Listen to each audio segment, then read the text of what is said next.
We've got new games on the horizon. Whether you want to be a bounty hunting Mandalorian or an airbending Avatar, we'll talk about what's to come. And a lot of news coming out of the console world as Xbox, PlayStation, and Nintendo all have exciting things to chat about. We're going to talk about all this stuff and so much more right now on Gaming News Weekly.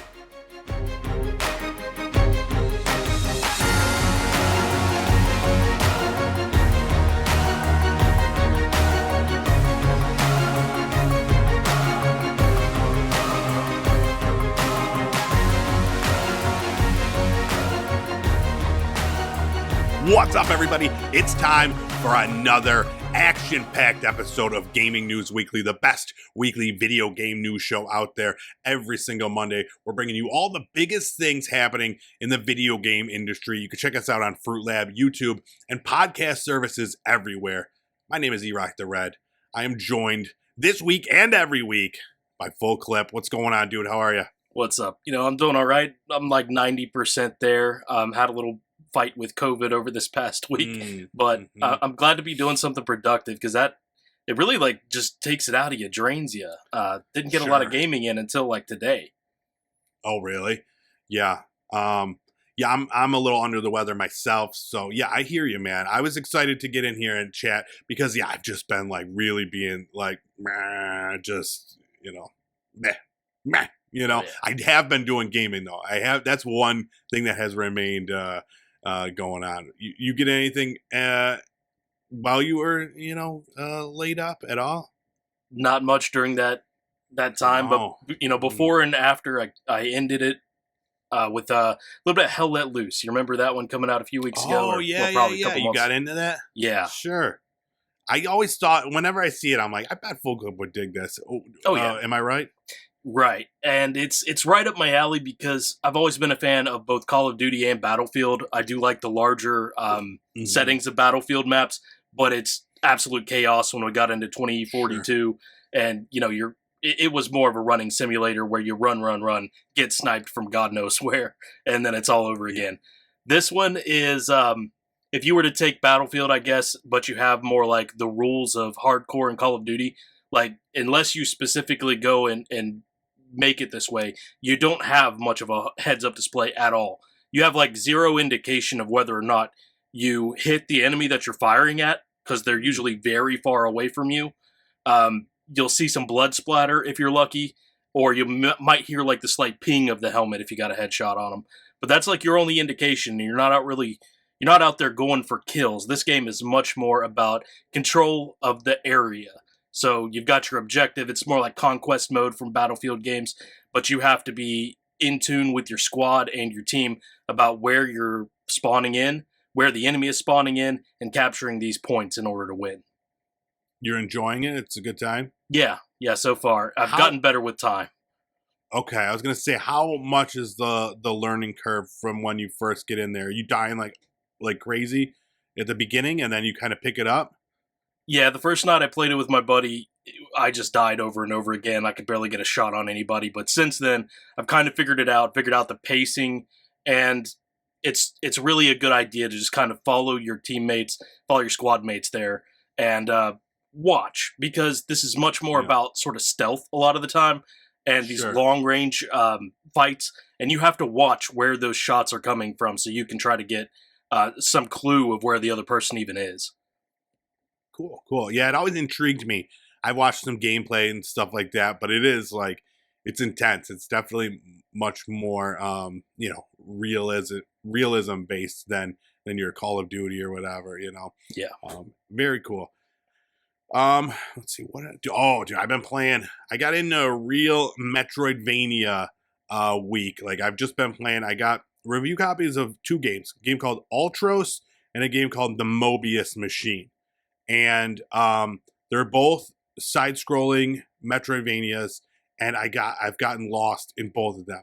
Ultros is super psychedelic, really I don't know, I described it as those blacklight posters where it's just mushrooms or whatever. It's like that, but in a world brought to life where there's these crazy monsters and everything looks gross, but it's the whole story is even real trippy too, because you're like in this loop where time like keeps going. If you die, so it makes it like, it's got roguelike qualities where you'll die, or even when you beat the boss and go to the end, you come back and you have to start over and you get your stuff again, and it's weird. That one's good. I've enjoyed the time I've spent in that one, but I've fallen in love with the Mobius machine. Now this game, it's got like a 3D kind of look to it. It's still 2D side scrolling, but it's got like depth to it. But you play like this. You look like an astronaut, and you're just going through the world, and you have to. This one's gun based, whereas Ultros is like sword. And you just go and you go through the world and find upgrades and kill things, and it's just all about exploration and backpedaling. It's constant. It's a great Metroidvania in that you're getting new skills to go back, and like once you get you have to find the blueprints for stuff. Like you're not just given like double jump. You have to like go and find like stuff to like double jump, or find stuff to boost further so that you could go further. It's tons of backpedaling, tons of map management, but man, I love it. I can't stop playing it. Every time I sit down, I'm like, all right. And I'm playing it on the Steam Deck, and it runs amazingly on the Steam Deck. And the sleep function on the Steam Deck is great because I don't have to find a save spot. So I'm picking it up and I'm playing it at 10 minutes. I could set it down, not worry about saving the game or whatever. And it's good, dude. It's a fun game. I definitely any fans of Metroidvanias out there, check out the Mobius machine. Now, I'm not a huge Metroidvania guy. I don't know, what's good in the Metroidvania world. But I know when I like one, when the gameplay hook gets me and I'm having fun with it. And this is definitely one of those. So I'm very psyched to continue to play it. I think I've put in maybe like 8-10 hours into it, and I've only found, I don't know how many worlds there are, 7. I'm only through 3 of them. So it's, there's a lot of game. So it's pretty cool. That's pretty cool. I checked out your video where you went over a couple of these, and that blacklight one, like the fuzzy poster one, I like the look of that. It made me want to jump into that one and try it out. It's so weird. It's even like the way that the people talk in Ultros, it's like really like I have no idea what's happening. The game makes me feel really dumb. But it's like definitely one of those where it's like you could just play it on mushrooms and have the time of your life. Not that we here at Gaming News Weekly ever condone gaming at your own risk. Yeah, exactly. Just stick to drugs. It's safer. Exactly. One or the other. Never drugs while gaming. Okay. That's all I've been playing. Should we move things along? Yeah, let's get into it. All right, let's talk about our new releases from last week.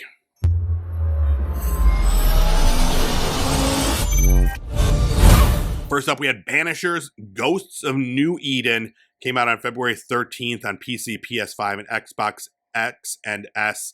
This is from developers Don't Nod. They did like the Life is Strange. So they're always good at these story-based games. But this one, it's like an action role-playing game where you play as these ghost hunters, and you have to go fight solve the why they're ghosts, and then either banish them to hell or ascend them to heaven. But there's a twist. Your lovers, it's a guy and a girl, and the woman dies, and now she is a ghost. So you fight.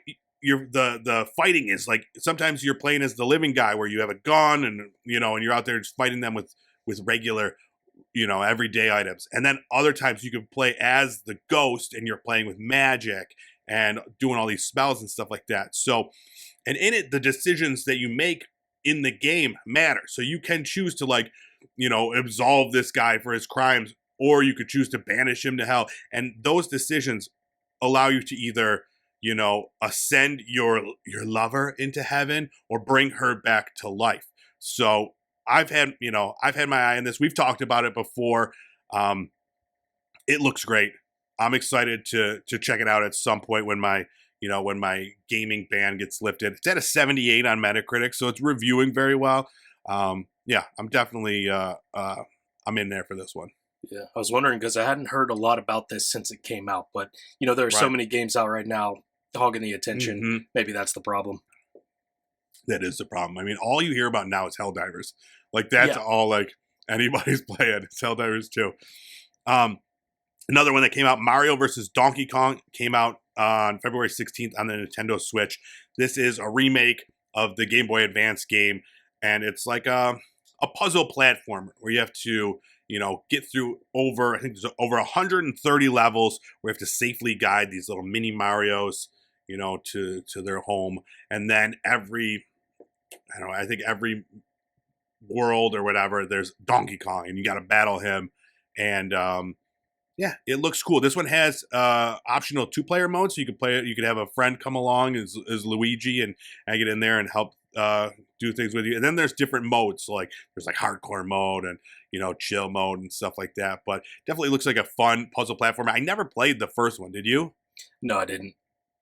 No. It looks cool though. I've been a fan of Mario and Donkey Kong separately. Why not mix them together?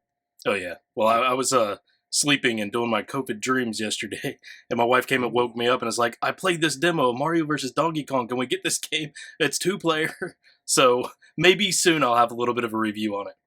All right, yeah. Let me know how that goes. And then last up, Skull and Bones also came out on February 16th on PC, PS5, and Xbox X and S. This one, we've talked about it a bunch. We gave our thoughts on it last week, our first impressions. It's been in development for over 10 years, which is crazy to think about. And it's finally out. You could play as a pirate. You get out there solo or with 2 other friends. You sail the seas. You loot. You battle other ships.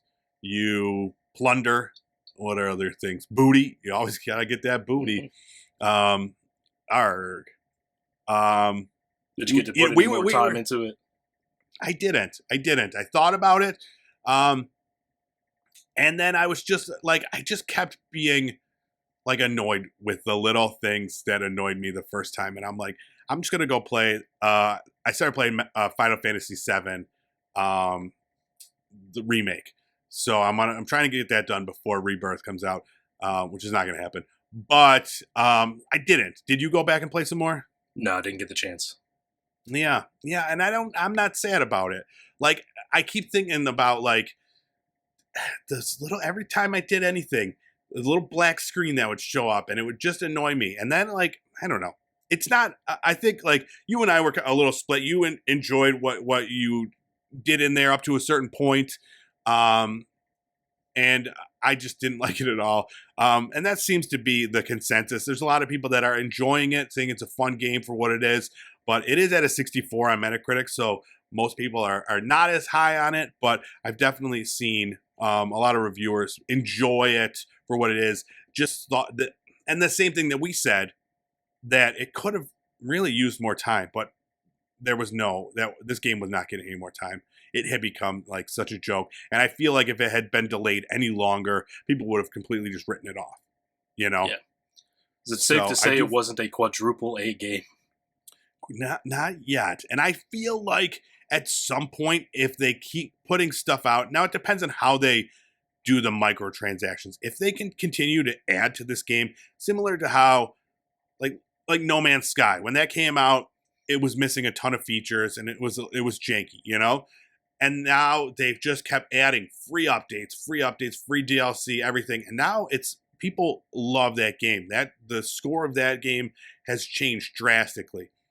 And there's a big event coming up for that one. Not to get off the topic, but I think I forget what it's called, but there's a free-to-play weekend and like it's the last like big DLC. But anyways, it's been free like this whole time, like all these things. And I think that Skull and Bones can do that.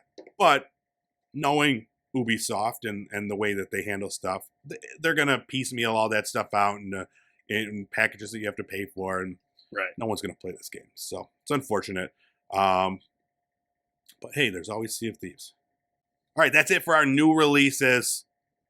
It's time to talk about our news of the week.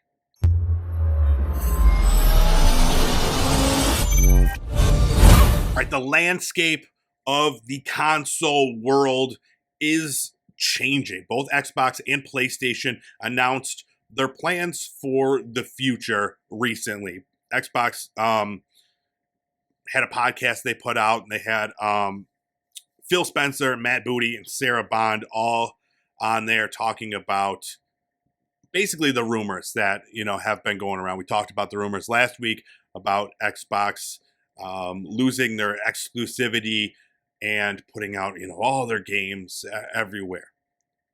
It's kind of what happened. So in this small podcast, one of the things they talked about was that they will be releasing some games to the PlayStation and Nintendo Switch platform. They didn't say which games those were, but it seems to be pretty widely known within the video game world that they are going to be Hi-Fi Rush, Pentiment, Sea of Thieves, and Grounded. So expect at some point those games to come out on PlayStation and Nintendo Switch. Now, they didn't make any announcements of any kind, so they're leaving it up to the individual studios, developers to put out that information when they're ready.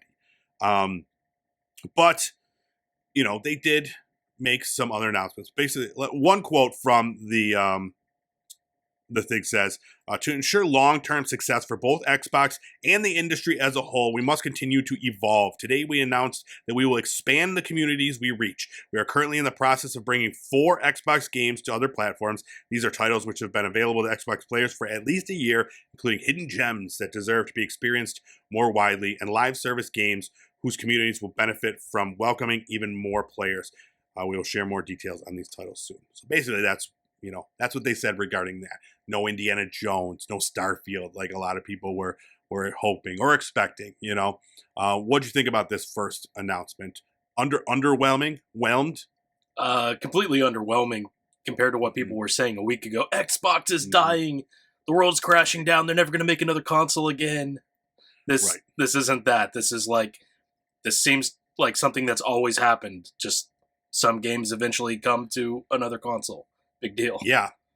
And it was weird. So, and I think this whole thing, this podcast, this big announcement that they were making, like, I feel like that came about because of like these crazy rumors. I don't think there needed to be this big announcement.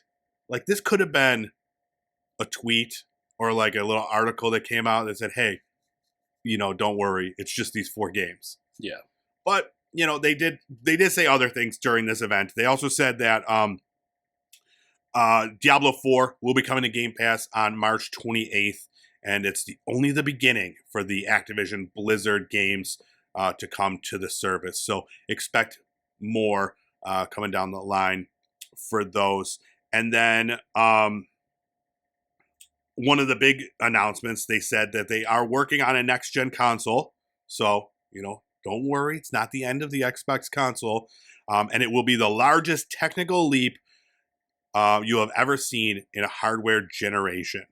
So that's pretty cool. They tweeted, Xbox hardware will also continue to be a flagship experience for players and for game developers to launch games on with a robust and innovative multi-year hardware roadmap, including more console and controller options for you this holiday. So, and then I think there's more rumors about a handheld Xbox at some point. A lot of stuff. So, yeah, they're still doing it. They're still in the market. Yeah. Yeah. What do you think they mean by that? It's going to be the biggest leap in technology in a generation. I don't know how you make a much bigger leap in technology. I mean, we're already pretty much in line. Like, the consoles are similar to PC, setups. Right. It's like a higher end of the entry level to mid-range gaming PC. So where are you going to go with that? That's going to be halfway affordable. Because sure, you can pack more into there and charge $1,200 for it, but nobody's going to buy that console. Yeah, I don't know how, unless they're going to invent some sort of new amazing thing. And, it's going to be, I don't know. Because there's nothing out right now that is that big of a leap. Do you know what I mean? Yeah. Like, there's nothing that's available even right now. I mean, there are, like you said, very expensive things just coming out in the market or whatever. But, yeah, I have no idea what that means. It might have been hyperbole, but, yeah, who knows what that's going to be. And then just one more thing on the Xbox front. The following day to the podcast, they sent out an internal memo to all the employees of Xbox, and I thought this section was very interesting. It said, we have a different vision for the future of gaming, a future where players have a unified experience across devices, a future where players can easily discover a vast array of games with a diverse spectrum of business models, a future where more creators are empowered to realize their creative vision, reach a global audience, unite their communities, and succeed commercially, a future where every screen is an Xbox. This is a future where Xbox is everywhere, consistent with our promise to empower players to play the games you want with the people you want anywhere you want. So I like that every screen is an Xbox. And I think I even said that last show where I'm like, they want you playing, Xbox on a refrigerator. They want Game Pass on everything. This Game Pass is what is giving them, is fueling the whole gaming division. So yeah, it was interesting. I don't know, man. It just sounds kind of like a lot of big talk because we know they already approached Sony, possibly Nintendo, about having Game Pass on their platforms.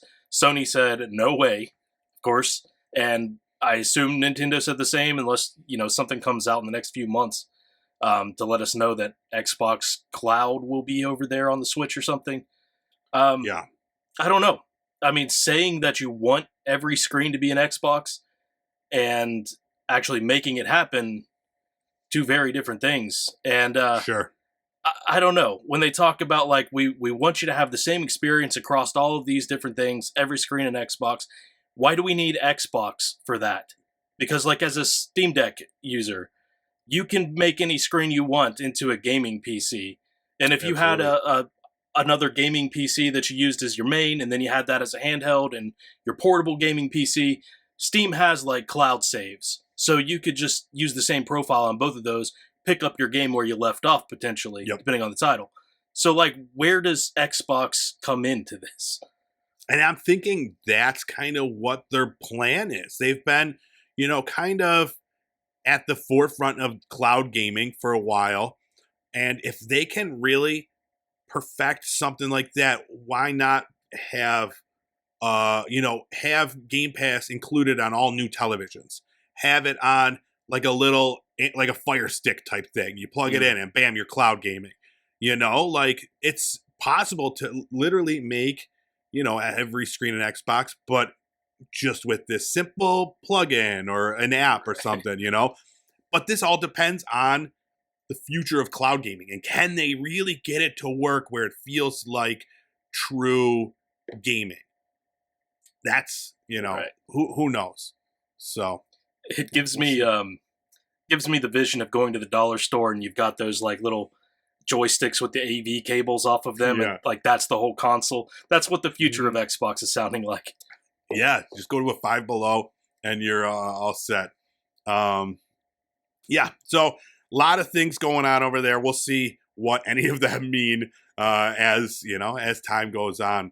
Out of the PlayStation camp, there was an earnings call recently where the CEO, Hiroki Totoki, had a few announcements to say.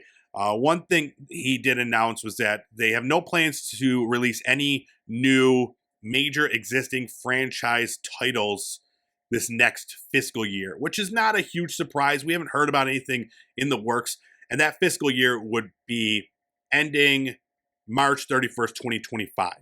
So no new franchise titles between now and the beginning of 2025, which is not a huge surprise. And by that we mean, God of War, Uncharted, Spider-Man, nothing new. But they did say they are focusing on continuing to produce, high quality third-party games, live service games, and new IPs. So there's, this is not, we're not talking about, no new games or whatever, just none of their major franchises. So that was one of those. And then what else did he say? Okay, he also did talk about the future of PlayStation 5 as far as the hardware sales. He did say, regarding the PlayStation 5 hardware, which will enter its 5th year since launch, partially due to its entering the latter half of the console cycle, we aim to optimize sales with a greater emphasis on balance with profits. So we anticipate a gradual decline in unit sales from next fiscal year onwards. We expect third-party software sales to continue to expand gradually due to the expansion of the PlayStation 5 install base and the high level of user engagement. Blah, blah, blah, a bunch of other stuff. So, yeah, nothing major, just that, don't expect any major franchises within the next, year and a half or so. Are you okay with this? Yeah, it doesn't seem like that big of a deal. I mean, that's only a year away, and I'd have to do a deep dive into the past and see how often does this actually happen. Because a year between major titles like that doesn't seem like that big of a deal.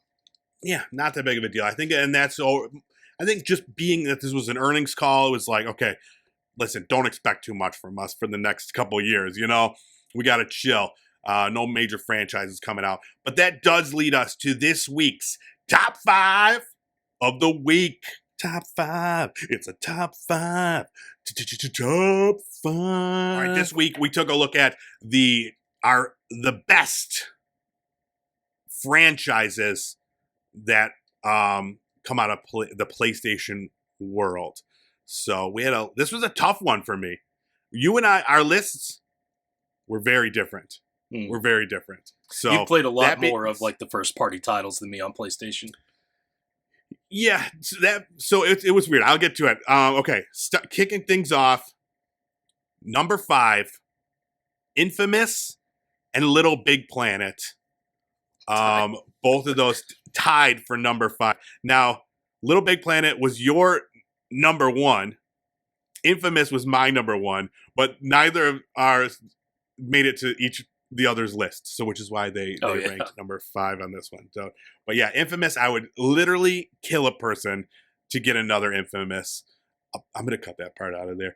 I will not kill any people for a video game, but man, I really want some Infamous. And Little Big Planet is fantastic. In fact, I've been playing the Sackboy game with my son, and he loves it. Yes. And I would literally murder someone for another Little Big Planet title. I know you. You say that all the time. You keep sending out those letters to everybody. It's weird. Number 4, Horizon. The Horizon series. Great series. Of course, it's going to make the list. I feel like as the rest of this list, not a surprise to anybody. Number 3, God of War. Of course, huge franchise. How many games are there? 17,000 different God of War games if you talk about the previous ones. Number 2, Uncharted. Uncharted for me was my number 2 overall pick. I love the Uncharted games because I like a nice linear story. I'm weird like that, but I do. Just show me which way I gotta go, and I'm gonna go that way, and I'm gonna enjoy the story. It's nice to have something like that when everything else wants to be an open world. It definitely is. Mm-hmm. Dude, it even is one of those games where it's like there's a lot of climbing in the Uncharted series, but like all the ledges that you need to climb are like a different color. So you just go up the white ledges. And number 1, what's number 1? Ooh, Twisted Metal. No, didn't even make the list. Number 1 is also another tie. This one, The Last of Us, of course, and Ratchet and Clank made the number 1 spot, believe it or not. The Ratchet and Clank games this was my number 3 pick overall. This is your number 7. But man, the Ratchet and Clank games are so fun. All the different weapons you get in there, they look gorgeous. They're a blast. And they could not be more different from The Last of Us. Right. I love that those are the 2 number 1s, like Ratchet and Clank and The Last of Us, which we don't even need to talk about The Last of Us. Everybody loves The Last of Us. It is what it is. But yeah, that was a fun list to make. And I think everybody's, barring a few little changes, will be the same. You're always going to have The Last of Us, Uncharted, God of War, Horizon in there, and then it's just those other ones, Ratchet and Clank, Infamous. But I was surprised that, Twisted Metal. I mean, we never stopped talking about Twisted Metal. That didn't make the cut. Spider-Man, Those are fairly new, but those didn't make the cut. So yeah, SOCOM. You picked SOCOM. Oh Hit the yeah. road, SOCOM. Oh, I was hoping that one would come up. Uh-huh. Yeah, I know. It's another one of those stealth games that I can't get down with those. You know that. All right. That's it. Let's get back to the news. All right, and then to not leave Nintendo out of any talks, real quick, there were recent rumors stating that before the system has even been announced, the Nintendo Switch 2, it's already been delayed. Now they're saying that moved to early 2025 for a release, and that they're saying possibly to build a larger selection of release games for that window. Which I don't know what they're gonna do for the rest of 2024. There's like 8 games set to come out. So this is why everybody was expecting, 2024 get the new system out. But yeah, we haven't heard anything. So I would expect probably an announcement towards the end of 2024, and then spring 2025 we get the new system. I don't know. Sounds right. I mean, Yeah. you'd think they'd want to hit Christmas or the holiday shopping season there, but I guess they haven't always in the past anyway. So, oh well. Sure. Yeah. That probably means that at least for that upcoming holiday season, there might be better stock, less scalping, and things like that going on. It just means that people are going to have to be patient in getting one, probably. Yeah. We'll see. It's those Nintendo. There will always be people buying a Nintendo anytime for any reason. So, we'll see. Hopefully, they do make an official announcement soon, because I'm sick of just reporting rumors about rumors for that. All right, next up, what the hell is going on over at Embracer?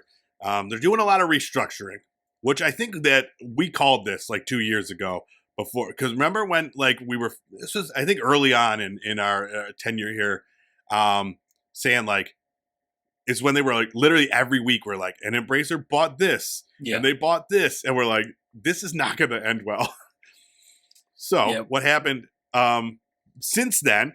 They are doing a large restructuring to try to get back into a positive future here, and they have announced, or they have canceled 29 unannounced games since between July and December, which is crazy. We just look at, they're unannounced. We don't know what they were, but 29 games that had people building them, creating them, they just they canceled them, and they have basically, here's the numbers. So during its first fiscal quarter in June, it had 153 unannounced games in development. That number fell to 138 in its second quarter, and now 124 unannounced games in development since December. And then their restructuring also resulted in 1,387 job cuts, which is about 8% of its global workforce during the 6 months, also ending in December. And now, and they're also they had 132 internal game studios, down from 139 6 months earlier. So 7 studios less, 1,400 jobs less, and 29 games less in just about 6 months. It's pretty crazy. Yeah. And I mean, the most surprising number is that that's only 7 studios down. I guess all those jobs didn't come from those 7 studios. All those games didn't come from those 7 studios. But man, that's a lot of money. If you think about the amount of money put into every salary on 29 different games, various lengths of production there, I'm sure, but some of these could have been in production for 2 years plus. And then that's just like thrown into the burn barrel. Yeah, dude, it's insane. Like, they're really whatever they did and whatever they're doing, it's just it's such a blight on the video game community, the development community, how they just handled it from the start, just going out and just buying up all this stuff to try to like become this, this super giant in the video game and tech world. Like, I don't know. Like, we we felt like something was going to go wrong at some point, and now it has, and it's really unfortunate. All right, next up, the PlayStation Plus game catalog for February was announced. Some quality games here. Need for Speed Unbound, The Outer Worlds Spacer's Choice Edition, Tales of Arise, Assassin's Creed Valhalla, Lego Worlds, Lego Jurassic World, Rogue Book, Rogue Lords, and Tales of Zestiria are all coming to the PlayStation Plus Extra. And then on the additional premium side, you get Resistance, Retribution, Tales of Symphonia, and Tales of Vesperia coming to PlayStation Plus Premium. These are all, you could get those February 20th. What do you think of this lineup? That's probably the best month for PlayStation Plus in recent memory. I absolutely agree. And for me, like, some niche titles that I just happen to really love, but I like the Tales games. I've always been a huge fan of the Tales series. Tales of Symphonia is one of my favorite games in that genre. And that's coming to the premium package, but I haven't played the new Tales of Arise, which looks dope. I mean, Assassin's Creed Valhalla, that's like, 100 hours a game for you right there. You played the new Need for Speed, right? You like that one? Yeah. It's pretty good. Game. I mean, some people don't like the dialogue and stuff. It's a little bit, hello, fellow kids, or how do you do, fellow kids? Gotcha. But yeah, and then just, a couple Lego games, Lego Worlds, and I'm excited for the Jurassic World, because that's got all the movies in it Lego-fied. And that's a good one, a big one too. Yeah, my kid's gonna dig that big time. So yeah, I'm excited for all of these. And then Rogue Book and Rogue Lords, I have those in the Steam Deck, and I recommend both of them. So yeah, great month, definitely. If you're on the fence, and then even like Outer Worlds, it's not my cup of tea. I played it, I wasn't a huge fan of it, but so many people that I know have spoken with consider it to be one of their favorite games of all time. So crazy, great month. Go out, get the new PlayStation Plus lineup, February 20th. Next up, we got a new first-person shooter Star Wars game coming, where you take control of a Mandalorian. Oh, wait. It's developed by Respawn? Is this the greatest news to ever happen on Gaming News Weekly? I think so. This is exciting. So this is from Insider Gaming. They announced that this game is coming out. It's in the very early stages of development, but it says the game will see the player take control of a Mandalorian bounty hunter, unclear who, set during the time when the Galactic Empire is dominating across the galaxy. It's your job as a bounty hunter to capture bounties, dead or alive, for cash rewards.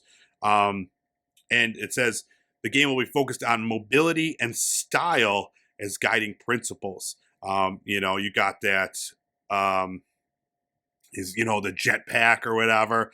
So It says the game's high mobility has been made possible storytelling-wise thanks to the Mandalorian's jetpack, which allows the player to perform horizontal, dashing, vertical jumping, boost sliding, and more. Sources describe the game as a very fast pace, and as such will reward players who play in this style. For example, the player's health will mainly regenerate based on successive kills. As to be expected, playing as a Mandalorian bounty hunter gives the player a wide variety of weapons and gadgets, including a wrist rocket, grapple hook, a visor for tagging enemies, and bounties, and more. It's understood the game will not be an open world and will have linear levels taking place on a variety of different planets in the Star Wars universe. This game sounds perfect. It sounds awesome, dude. Like, if it's got any of that Titanfall 2 kind of movement ability, or Apex, style, in addition to that, this game's gonna be awesome. Right. I'm a little torn between, like, would I prefer this as an open world to the linear storytelling? I haven't really played one of those linear games in quite a while, but if it's done right, it could be cool. Titanfall 2 was a great linear a great linear campaign. A tight 6-hour, campaign that is still considered to be one of the greatest FPS campaigns ever, So we'll see. I'm expecting more from this, but man, what a great idea.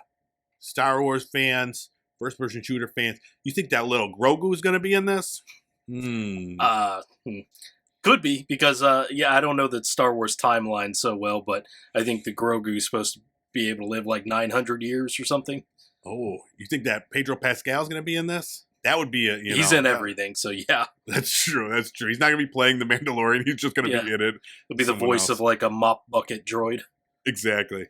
So yeah, that's very exciting. I'm looking forward to seeing more information about that. Probably way down the line, but it's a good one. And another game announcement: a competitive multiplayer fighting game set in the Avatar: The Last Airbender universe. Now, this one I don't know. I'm not as excited about this one. I don't know who was asking for this, but it could be cool. I'm not. First question I have is like, what style of fighting games is going to be? Right. Is it going to be like Mortal Kombat, like Avatar, Mortal Kombat, or is it going to be like, multiverses type situation? Right. I don't know. Yeah. So anyways, they announced, it says, we're thrilled to announce that we have entered into a partnership with Paramount Consumer Products to develop a competitive multiplayer fighting game set in Avatar: The Last Airbender universe. This competitive fighting game is set to release into early access in 2025. We are thrilled to be bringing this project to life, and we'll have so much more to share on this game in the future. So yeah, not much is known about this one, but I know you're a fan of, anime, Avatar, fighting games. What is your take on this? I tried to watch Avatar, and I probably said this like 5 times already on the show, but I thought I was watching Avatar, and I was watching Naruto. Then I've just finished that series. So I've not actually watched Avatar. It's a little after my time as far as Nickelodeon running it. Mm-hmm. I've not really considered this to be anime, just because it seems like an American imitation of anime. Yeah, it's a little more Western, sure. I thought you were going to say, like, you thought you were watching Avatar, but it turned out you were just watching, like, the blue avatars. It was oh, shit, this is entirely different. Yeah, I don't know. I just don't know if there's room for another game like this in there, especially if they're doing, like, a Nickelodeon All-Stars or a Multiverses style, one of those, or if they're going, hardcore or Street Fighter. I don't know. Maybe it's one of those, like, Japanese style fighting games. Who knows? I don't know. And also, how many characters are there in Avatar? Is there enough characters in Avatar to make like a full fighting game? Yeah, probably. Just from the out in the bushes here where I've seen Avatar from, I think there are enough characters. Let's name them all. Korra. Arrow guy. He's got the guy with the arrow on his head. Bald arrow guy. Is his name Avatar? Yep. Okay. Johnny Aang. Avatar. Aang. Yep. Jake Long. Jackie Chan Adventures. All right. There's that fluffy cow that he rides, something like that. I just remember seeing something like that before. Fluffy cow.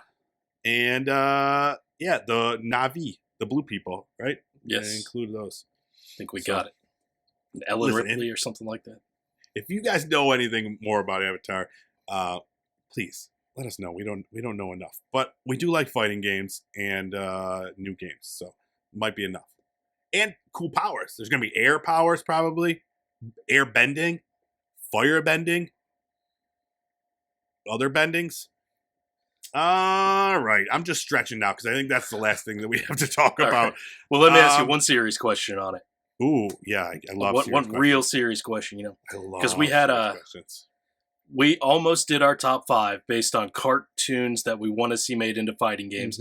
And I thought I was going to have a really hard time coming up with a list of those. So did you have something in mind for that? No. Simpsons. Simpsons would be number 1. I almost feel like they made something like that for Super Nintendo. Really? There were a lot of Simpsons games, dude. So many that are just like, remember like Bart versus the World? And then there was one, I don't know, there was a whole bunch. But yeah, I mean, the problem is though, you've got the best of both worlds when you have like the multiverses or the Nickelodeon All-Stars where you don't have to pick one cartoon. You've got all your favorites just right there in one. Although it would be dope to see like a Simpsons, like a Mortal Kombat style game where it's like really hyper violent. Oh yeah. Well, yeah, that's part of the reason that I thought this would be a problem, because so many things already exist like that we don't even know about. I'm sure there's some Fox animation domination game for mobile that has Family Guy, Simpsons, King of the Hill, everybody in there. You're probably right. And if not, we gotta go sell this to them. Right. I know Jimmy Fox. He's the head of Fox. He'll take my call any day of the week, and I'll be like, "Listen, Jimmy, we got this great idea: fighting game with all the cartoon characters." Oh well, I know Mike PBS, so I'm going to take it to him, and we'll have him bid offers. Yeah, I don't know how much money PBS has, but sure, we can try it. All right, that's it for us here at Gaming News Weekly. Thanks so much for checking out this episode. Be sure to check us out anywhere podcasts are found if you want to listen to the audio version. If you want to check out the video version, full, you can see our glassy eyes and our tired faces. Go over to YouTube, check out Pop Culture Playground. That's where you'll find the video version. Or if you want to be more adventurous, go check out fruitlab.com. You can watch this show and also earn a cryptocurrency at the same time. Use it to buy gift cards. It's a fun little spot. If you choose to go to the YouTube route, while you're there, go subscribe to GameFAQs, GameFAX. That is where Full Clip posts all his video game content. And then, be sure to check us out on TikTok. We're over there putting out daily content, all the best bits. You go have a conversation with us. We're talking about games. We're talking about fun stuff. And most of the last one is just people, saying that I was wrong and Skull and Bones is actually really good. And I still disagree. I challenge them to this day. And then, what else? I think that's everything. Did I forget anything? I think that's everything. That is. All right. Thank you so much. We're going to go rest up. Eat some chicken soup. All right? It's good for being sick. And lots of beer. All right. We'll see you next week. Bye-bye.